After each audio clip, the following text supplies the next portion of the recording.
pelajaran kita pada hari ini ialah perdagangan antarabangsa. Murid-murid, hari ini kita akan belajar tentang maksud perdagangan antarabangsa dan sebab-sebab wujudnya perdagangan antarabangsa.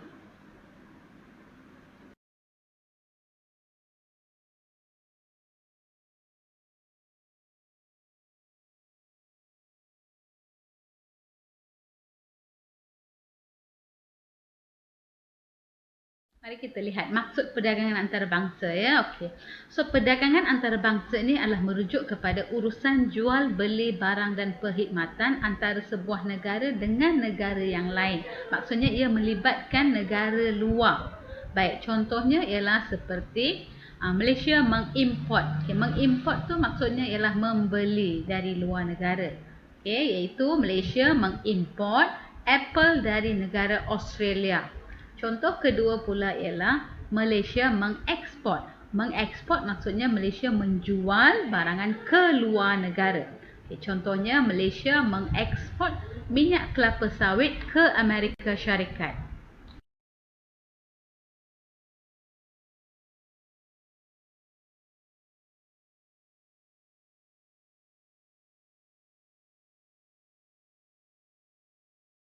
Baiklah, urusan jual beli dalam perdagangan antarabangsa berlaku dalam 3 bentuk, iaitu import, ekspor dan entrepot. Baik, mari kita lihat satu persatu ya. Okay, import. Import adalah membeli barang dan perkhidmatan dari negara lain. Okay, di mana import ini berlaku apabila sesuatu barangan yang tidak dikeluarkan dalam negara tersebut ataupun barangan yang dikeluarkan dalam negara tidak mencukupi untuk menampung keperluan rakyat tempatan.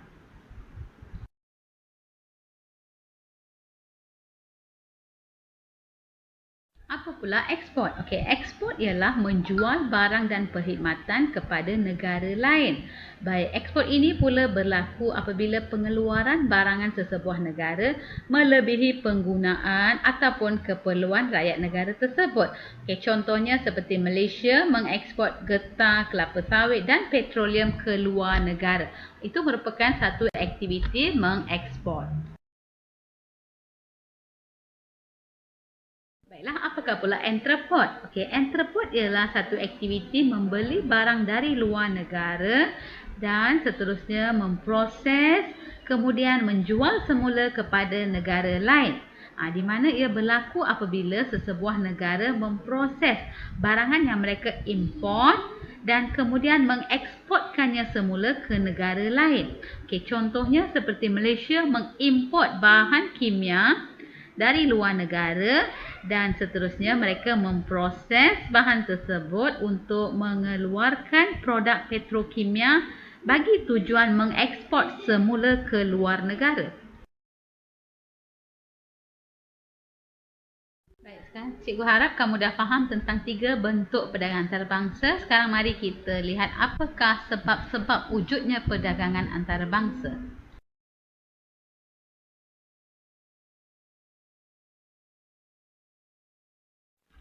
Pertama ialah sumber semula jadi. Baiklah, sumber semula jadi dianugerahkan oleh Tuhan berlainan kepada setiap negara. Di mana ada negara yang kaya dengan hasil tanaman, manakala ada negara yang kaya dengan hasil galian dan penternakan. Ya, jadi negara yang kaya dengan sesuatu sumber semula jadi akan mengeksport sumber ke negara lain.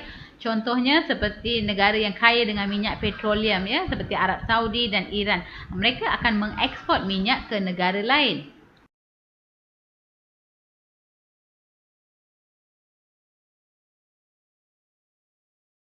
Sebab kedua pula ialah iklim dan jenis tanah. Di mana keluaran hasil pertanian dan perhutanan sesebuah negara adalah berbeza dengan negara lain.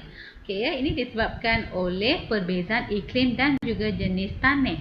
Baik, perbezaan ini yang akan mempengaruhi jenis keluaran pertanian sesebuah negara. Macam contohnya Malaysia tidak dapat menghasilkan gandum.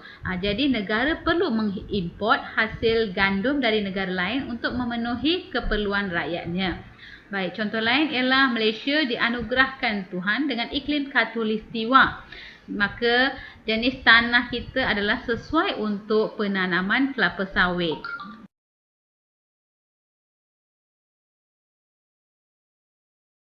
Sebab seterusnya ialah tingkat kecekapan pengeluaran. Di mana pengkhususan dan proses pengeluaran yang lebih cekap membolehkan sesebuah negara mengeluarkan sesuatu barangan dengan kos pengeluaran yang lebih rendah berbanding dengan negara lain.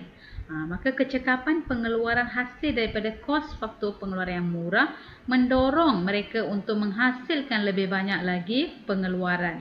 Seterusnya, mengeksport barangan tersebut ke negara lain. Murid-murid, negara yang mempunyai pengkhususan yang lebih tinggi dalam pengeluaran sesuatu barang dikatakan mempunyai faedah berbanding. Apakah itu faedah berbanding? Faedah berbanding ialah faedah yang dinikmati oleh sesebuah negara yang sanggup mengeluarkan sesuatu barang dengan harga relatif ataupun kos lepas yang lebih rendah berbanding dengan negara lain berdasarkan jumlah faktor pengeluaran dan pada tingkat teknologi yang sama.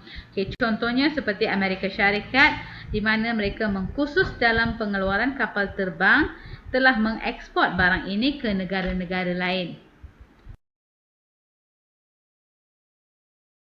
Sebab keempat pula ialah budaya masyarakat. Baik, budaya masyarakat yang berbeza juga mempengaruhi kecenderungan masyarakat dalam pengeluaran sesuatu barangan, di mana perbezaan budaya masyarakat ini biasanya melibatkan kemahiran dan juga minat pekerja dalam mengeluarkan sesuatu barang ataupun perkhidmatan. Contohnya seperti negara India, mereka terkenal dengan rempah ratus. Disebabkan oleh penggunaan rempah ratus dalam makanan. Maka ia merupakan tradisi dan budaya dalam kalangan masyarakat India.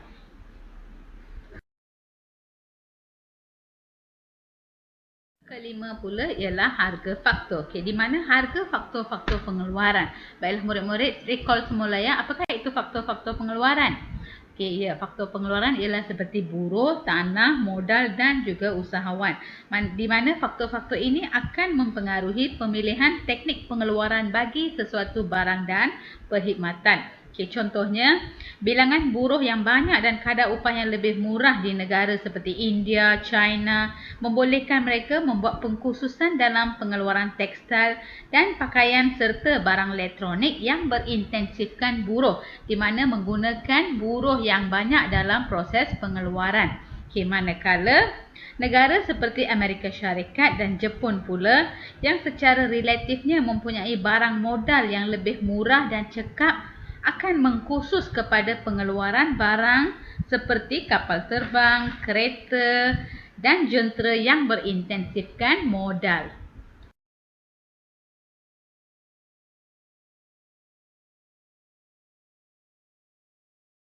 Baik, yang keenam ialah citarasa pengguna. Di mana citarasa masyarakat, terutamanya yang terdiri daripada pelbagai jenis kaum.